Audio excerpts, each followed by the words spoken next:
Assalamualaikum warahmatullahi wabarakatuh. Waalaikumsalam warahmatullahi wabarakatuh. Kami siswa SMP Nazatul Tulab kelas 7A, kelompok 4, yang terdiri dari Muhammad Dwiki Reza, Sultan Fatih Ibnu Zain, Rizky Maulana, Zainal Autar, akan mempresentasikan tugas IPS 2 dengan judul Potensi Sumber Daya Alam berupa Sumber Daya Tambang di Indonesia. Sumber daya alam merupakan semua bahan yang dapat ditemukan oleh manusia dalam alam dan bisa dimanfaatkan untuk keberlangsungan hidupnya. Bagi manusia, sumber daya alam pada dasarnya adalah hal terpenting yang berupa benda hidup maupun benda mati. Sumber daya alam bisa diartikan sebagai segala sesuatu yang berada di lingkungan alam dan manusia dapat memanfaatkannya untuk memenuhi kebutuhan hidupnya.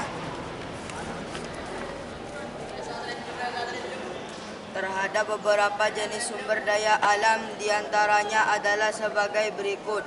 A. Sumber daya alam yang dapat diperbaharui adalah sumber daya alam yang tidak akan pernah habis, seperti hewan, tumbuh-tumbuhan, air, sinar matahari, dan udara. Sumber daya alam yang dapat diperbaharui dimanfaatkan sebagai bahan pangan, bahan sandang, peralatan rumah tangga, obat tradisional, bahan bangunan. B.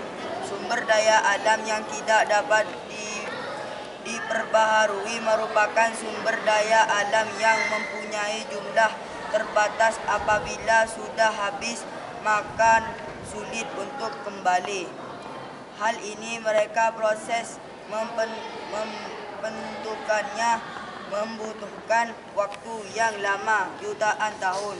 Contoh sumber daya alam yang tidak dapat diperbaharui adalah emas, aluminium, nikel, minyak bumi, batu bara, perunggu, besi, tembaga, timah, gipsum, belerang, intan, aspal, asbes, grafit, dan diamond, berlian. Potensi sumber daya tambang Indonesia merupakan salah satu negara yang mempunyai jumlah hasil tambang yang sangat melimpah. Hasil tambang di Indonesia pun menjadi tumpuan ekonomi bagi masyarakat dan menjadi hal penting untuk menunjang aktivitas kehidupan kita sehari-hari.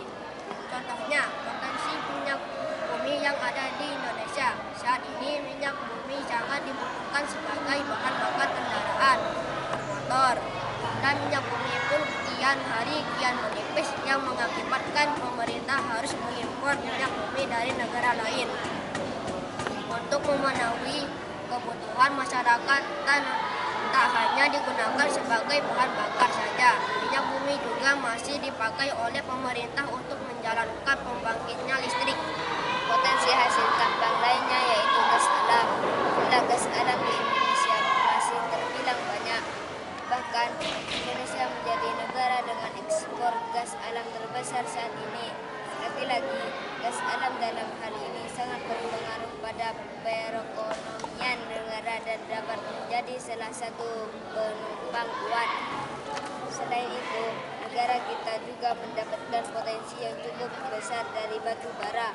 Batu bara sangat penting untuk menjalankan pembangkit listrik dan juga dapat digunakan sebagai bahan bakar untuk memasak. Batu bara juga memiliki peranan penting dalam perekonomian Indonesia saat ini dan menjadi salah satu penyumbang devisa negara yang besar. Indonesia merupakan salah satu negara yang punya banyak sumber daya tambang yang berperan besar sebagai pemasukan atau devisa negara. Tak hanya bisa mencukupi kebutuhan dalam negara, hasil sumber daya tambang juga diekspor hingga ke luar negeri. Demikian penjelasan mengenai potensi sumber daya alam berupa sumber daya tambang di Indonesia yang perlu dipahami. Dengan penjelasan singkat di atas, kita jadi lebih memahami bagaimana pengaruh potensi sumber daya alam berupa sumber daya tambang negara Indonesia terhadap kondisi alam dan juga perekonomiannya.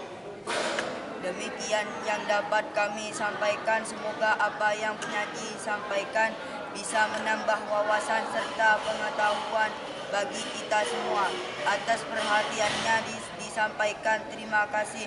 Assalamualaikum warahmatullahi wabarakatuh. Waalaikumsalam warahmatullahi wabarakatuh. Yuk, tarik.